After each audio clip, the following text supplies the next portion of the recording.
Hi friends, and welcome back to my YouTube channel. I hope you've had a great weekend, a good week, and by the time you're seeing this, a good Memorial weekend or Memorial Day. So today's video, since it is the last day of May, by the time you're seeing this, I'm going to do a monthly reading wrap-up video because I've read, to me, quite a few books this month.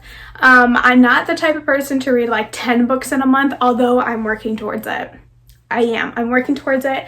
But this month of May, I've read 4 books in total, and I think they have been one of my favorite reads yet. I think I've branched out with a lot of reads, and I've also read a lot of romances this month, which during the springtime, summertime, I really like to read a lot of romances because hello, summer romances, spring romances, everything's coming together. So that's what I'm focusing on. So might as well just get into it. So the first book that I read this month was We Were Liars by E. Lockhart. This book wrecked me, okay? Absolutely wrecked me. I think I talked about it a little bit in previous videos, but I thought I was gonna cry in this book, and I did. But when I got to the part where it made me sad, I was at the doctor's office, so I couldn't really express my emotions the way I wanted to. But this book was definitely something that I absolutely loved. I love thrillers. I would consider this a thriller just because the way the story was. So basically, readers are following the Sinclair family and the perfect family that they are, quote unquote perfect. Everyone is trying to hide feelings from each other, trying to hide something from the main character, Cadence. I think that's how you pronounce her name. But yeah, it just goes into the Sinclair family, the sisters, and in a really beautiful way. I don't want to give away too much about this book because I feel like if I go too much in depth, it's going to give away the whole plot. It's going to give away the whole book. So I'm just going to say that this is definitely a thriller. It's definitely mind-boggling, twisting, like you never see it coming type of book. And I'm really happy that this blew up because I never would have known about it. So really, really good. It deserves all the hype. Definitely, I believe I gave this 5 stars or 4 stars. I'm not really picky on my reviews, so yeah, I believe I either gave this 4 stars or 5 stars, but I definitely want to read E. Lockhart's next book, Genuine Fraud. That seems really good. And also, I just really love the color. I really love the cover. I think the cover is so beautiful, and it just is the perfect summer read because it's about a beach house. They're in a beach house. They go there for the summer. And yeah, if you like a murder mystery type book, it's not really murder, but thrillers, this is the book for you. The next book that I read in the month of May, which is a book that I've seen recommended for so many times from recommended to me on Goodreads, Book Twitter, Book Talk, Bookstagram, everything, even by my favorite booktubers, and it's called The Hating Game by Sally Thorne. I really liked this book. I gave this a 4 star, mainly because I think that I think Joshua's character was a little, I don't know how to explain it. The bar was set too low for him, things a decent human being should already be doing, but because it was a man doing it, it's seen as so beautiful, so wonderful, amazing. And it also kind of reminded me of a amateur Wattpad story, but in some parts, not the whole thing. But it was really good. Really, really excited because it's coming a movie with Lucy Hale, which I think is really, really funny because the main character's name is Lucy Hutton. So yeah, so basically this is a romance novel of Lucy Hutton and Joshua Templeman. They work in the same company together, and they are enemies. Basically this is an enemies to lovers. They go through a lot of emotions together of just having that angst of not liking each other, and then growing into this unexpected infatuation for each other, and then realizing that they did love each other all along and stuff like that. So it's definitely really, really good. Sometimes a little dramatic, but really good. Nonetheless, definitely recommend The Hating Game. The next book that I read was a reread, mainly because I got this from my best friend for my birthday. It was a blind date with a book.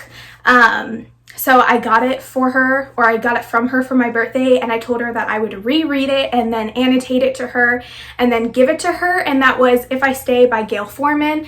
So basically I just like annotated it, as you can probably see some, and I really love the story. I first saw the movie and then I read the book, and I think the movie and the book is definitely one of my favorite adaptations from book to a movie, because the movie was absolutely so beautiful and it definitely replicated the book very well. It didn't try to add anything.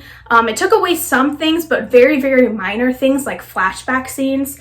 So basically this follows Mia and her family as they go into a car accident, and Mia's like in this outer body experience as she, you know, goes through the accident, goes through her in the hospital, and just seeing everyone kind of mourn over her, and she has to decide if she stays or if she goes.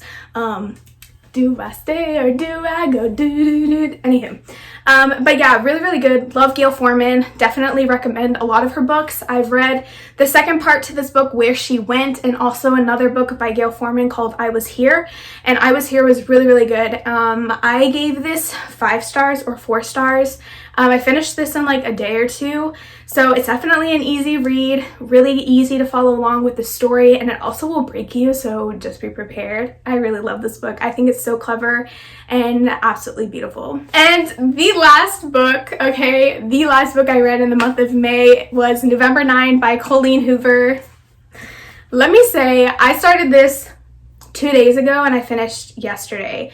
Like, I started on a Thursday night and I finished Friday night. Absolutely loved this. I absolutely love Colleen Hoover now. Like, she's gonna be my new favorite author. I have Ugly Love. That's gonna be the next book I'm gonna read. But basically November 9 follows Fallon and Ben as they meet each other during really weird circumstances, and also in a really weird time because Fallon's about to leave from LA and move to New York, and Fallon and Ben, they spend this last night together, and they decide, like, okay, we really like each other, but we don't really want a relationship right now, so let's meet up every single year only on November 9th. No contact in between, nothing of those sorts. And there's a lot of like plot twists in this book. A lot of things happen that's just like, you know, so definitely it left me shook, it left me crying, it left me with so many of the emotions like anger and betrayal and love and just so much, you know, like it was so good. It's such a good read. It got me hooked from the beginning, and then the end is just so beautiful. It wraps up so nicely, and it didn't leave you with any questions, any burning questions. So genuinely loved November 9th. Absolutely obsessed with it. I got this recommended by one of my booktubers that I watch because this is one of her favorite authors. And I was like, okay, this sounds like such a good storyline, like something I've never heard before. So yeah, definitely will suggest November 9 to all of my friends. It's a romance, obviously, but also just follows so many more things. There were a couple quirks of this book that I didn't really like Ben didn't really like how sexist he was at times, but then you kind of like see the background of that, I guess. So I'm not saying it overlooked it, but it was kind of just like, why are you thinking about that when you just met her? Like, that's kind of weird, you know? But it was really good, and I gave it 5 stars. I gave it a 5-star read. It was really good. So yeah, so that was November 9 by Colleen Hoover. And those are all the books that I read in the month of May. I loved every single one of them. They were all very different and unique, and I'm really excited to read more in the month of June. I really want to like read more this month, so hopefully I can do that. And I have a lot of books to read, so hopefully I don't want to read them all because I'm just like, oh, then I won't have anything to read, but then I'll buy 10 million more. So yeah, I hope you liked this video. If you read any books this month, let me know down in the comments below. Suggest me some books to read, and if you want to know what I'm reading, follow my Goodreads account. It's linked in the description below. I do a lot of updates on books that I'm reading and where I am, books that I want to read and everything. So if you want to, follow me on there. And that's all for this week's video. I hope you liked it, and I hope you have a great weekend, great safe day, and I'll see you next time. Bye!